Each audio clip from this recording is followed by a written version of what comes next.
السلام عليكم ورحمة الله وبركاته. اللهم صل وسلم وبارك على سيد الخلق حبيبي يا رسول الله. اخواتي في حبايبي في كل مكان، اختي وامي وحبيبتي وصاحبتي اللي بتتابعني، اهلا وسهلا بيكم في قناتي. نورتوني وشرفتوني وجودكم شرف ليا وعلى راسي من فوق. اتمنى لو انت اول مرة بتشوفيني تشتركوا في تنزلي تشتركوا في قناتي وتفعلي الجرس علشان كل ما ننزل فيديو يوصل لك ان شاء الله. وما تنسيش اللايك والكومنت وتقولي لي انت بتابعيني من انهي مكان. اتمنى تنوروني وتشرفوني وقناتي دي تكبر على ايديكم، وفرحتي تتم ان شاء الله بقناتي دي ان هي تكون احسن قناة بامر الله، وبيكم ان شاء الله هتكون حاجة كويسة. النهارده بقى جايين بروتين وكده تشجيعي. يعني احنا في شتاء الناس كتير بتكسل قوي تقوم بقى، وانا قاعده تحت البطانيه بقى ومش قادره، عايزه اعمل الحاجه ومش قادره، مفيش حاجه تحفزني كده. لا، اتفرجي على الفيديو ده وشغلي الفيديو جنبك كده وقومي تحفزي كده ان انتي تخلصي حاجه بيتك، وهتلاقي نفسك في حماس كده وفي نشاط ليكي رهيب بصراحه. اول ما بتبداي ايدك كده تحطها في الميه خلاص على كده بتنسي الجو الساقع وبتنسي اي حاجه، تنسي اي كسل بصراحة. اول حاجة سمي الله كده واستعيني بالله وصلي على الرسول. واول حاجة طبعا بدأت اعملها صبن المواعين. كان عندي حبة مواعين محترمين في المطبخ، وفضيت طبعا برطمان الليمون دوت اللي انا كنت مخليه معاكم. كان اخر حبة حاجة بسيطة جدا، حطيتهم في علبة كده وحطيتهم في التلاجة عشان برضه افضي البرطمان. ما بحبش انا الكركبة حواليا، بحب اكون الدنيا رايقة كده وفاضية حواليا خالص. وبدأت طبعا غسلت المواعين ورصيتها عشان بقى اشيل اي حاجة ورايا يعني كده من مواعين من كركبة، علشان اقدر اصبن المطبخ تبقى الدنيا رايقة حواليا، ما يبقاش فيه غير السيراميك بوتاجاز الحاجات اللي ايه السهلة دي. اول حاجة طبعا معايا ديتول، معايا كلور، ومعايا صابون. بحب اعقم قوي او اغسل السيراميك او انضف بالديتول، بيدي ريحة رهيبة مع الكلور. للمطبخ وللشقة كلها، بصراحة بحب انضف بيه الشقة كلها. طبعا بدأت كده في البداية زي ما انتوا شفتوا كده في البداية، غسلت المشايات والكفر بتاع الشقة كله. يعني أنا غسلت المشايات كلها في الأرض كده، وفضيت الصالة وغسلتها في الصالة يعني عندي.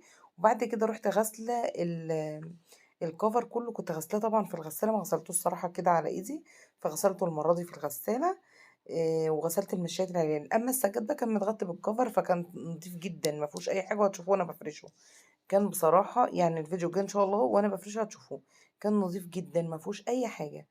طبعا بدأت أصبن بقى المطبخ والحوض والمواعين كلها. شايفين بقى المية، يعني أنا ما بستمتعش بالنظافة إلا لما أغرق الدنيا كده. الشتا بقى صيف لازم الدنيا تبقى غرقانة كده حواليا، وأنضف بالطريقة دي المية تكون كتيرة كده، وأشيل بقى وأحس بنظافة بجد. أما بقى البوتاجازات والحاجات دي، الأجهزة الكهربائية دي من أول اهتماماتي في البيت. يعني أكتر حاجة ممكن أهتم بيها في البيت دول الأجهزة الكهربائية، البوتاجاز، الفرن، الحاجات دي، التلاجة. وأنا قلت لكم قبل كده الحاجة دي تعتني بيها بتفضل معاكي بصي العمر كله. أنا البوتاجاز بتاعي ده والله العظيم من عمر ابني، أنا بقاله كده بتاع 13 سنة من يعني بقاله كتير، بقاله بتاع 13 سنة، 13 سنة ونص كده. فمش اللي هو يعني لسه جايباه امبارح، لا، بس عشان ايدي فيه وبنضفه على طول. ففارق معايا طبعا نظافته دي. اي حاجه تكون ايدك فيها من اجهزه كهربائيه بتقعد معاكي اطول وقت ممكن تتخيلي. شايفين البوتاجاز؟ انا ورق الفويل ده هقول لكم بقى بحطه بصراحه ربنا، بحس انه بيحافظ لي اول حاجه على البوتاجاز. دي حاجه انا ما كنتش حاباه خالص في البدايه والله العظيم، بس زي ما انتم شايفين كده محافظ لي على البوتاجاز جامد. غير اني مش كل شويه بقى، لان انا في تصبين العيون بتصفر عندي بسرعه، فلازم كل شويه اصبن العيون واشيل البوتاجاز. انا من النوع اللي ما بحبش الاقي حاجه على البوتاجاز نهائي نهائي. يعني حتى لو بعمل اكل وحاجه نزلت على البوتاجاز اوقف الاكل واوقف كل حاجه واصبن البوتاجاز وارجع احطه تاني وابدا اشتغل تاني للاكل. فدي كانت حاجه برضو بصراحه، الفويل حل لي المشكله الكبيره دي بالنسبه لي. دي كانت مشكله يعني كانت خانقاني قوي. دلوقتي بقى الفويل، ورق الفويل ده او ورق البوتاجاز الحافظ بتاع البوتاجاز ده، انا بعمل ايه بقى؟ بفرشه، ولو في حاجه ولا كده بروح لمها بالفوطه بيروح زي الفل، بيبقى قشطه. بس باجي من وقت للتاني كده يعني اسبوعين حاجه اروح مغيراه.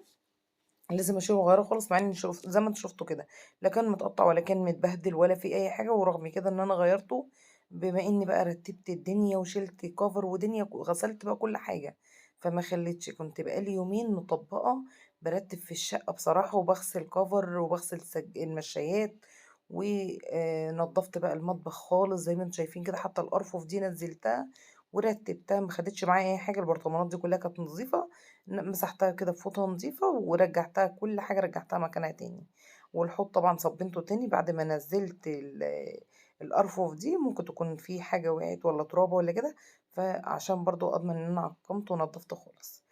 آخر حاجة بقى تعالوا نعمل مع بعض الغدا سريعًا كده، هاعمل غدا سريع بقى طالما فيها عكة زي كده، خلّصت المطبخ بقى زي الفل ما فيهوش أي حاجة، ما فيش إلا ورق الفويل. بعد ما نتغدى كده بكرة إن شاء الله طبعًا أخرج أجيبه وأركّبه على طول وأنا قبل ما أعمل يعني أكل والّا أعمل حاجة تاني، البوتاجاز أصبّنه تاني بعد الغدا وخلاص على كده. بدأت طبعًا دي كانت كفتة عندي في الفريزر، طلّعتها وأنا بارتّب وباروّق كده قُلت تفُك حاجة أعملها سريعة على الغدا ما تاخدش معايا وقت، دي كفتة ببرغل، فدي كانت متبّلة جايباها أنا بصراحة مش عاملاها في البيت، أنا جايباها جاهزة كده، صبّعتها بس يا دوبك طلّعتها تفُك ورُحت مقلّباها في بعضها كده، وصبّعتها على عصيان الشيش طاووق دي، وهاحطها في في س في في الطاسة في الجريل بتاع الفرن أو الشواية،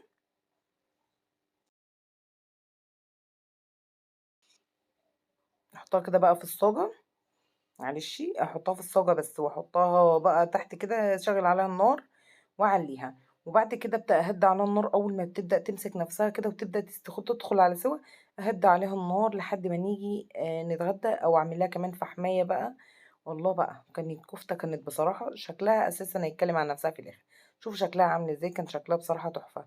إن شاء الله بإذن الله أجيب بس كَبّة لإن أنا ما عنديش كَبّة، الحاجات دي بتبقى اللحوم والحاجات دي بتبقى محتاجة كَبّة، إن شاء الله أجيب كَبّة وأعمل لكم طرق للأكل وحاجات حلوة أوي في البيت بصراحة أوفر من برّه بكتير.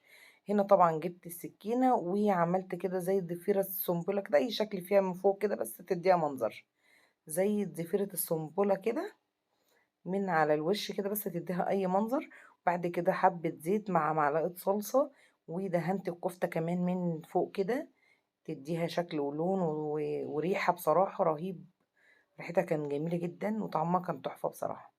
حطيتها بقى كده في الفرن خلاص وشغّلت عليها الفرن، وهاحمّر بقى حبّة مكرونة كده، بُصّوا بقى كان خلاص قربت تخش على السِوَى واديتها تلميعة كمان كده بالفرشة من نفس التتبيلة، وخلاص الأكل بتاعنا كان استوى، حطيت فحماية بقى على النار علشان أحطها مع الكفتة، تاخد كده من كأنِك شاويها كده على الفحم هتبقى تحفة بصراحة. كان أكلنا بسيط جدًا، وكان الروتين بتاعنا يعني تحفيزي، حاجة تحمسِك كده تقومي في الشتا دي ما تكسليش عن حاجة بيتِك حتى لو جو، أنا من النوع اللي باحب أقوم الصبح بدري، يعني الساعة 5:30 أقوم الصبح أخلّص كل حاجة ورايا، الضهر ده يأذن أنا باقول لكم بنبقى فعلًا بنتغدى، ولادي بييجوا من المدرسة بياكلوا، شايفين ما شاء الله، ما تنسوش بقى اللايك والشير وسبسكرايب ودعوة حلوة من قلبكم، واستودعكم في رعاية الله ومع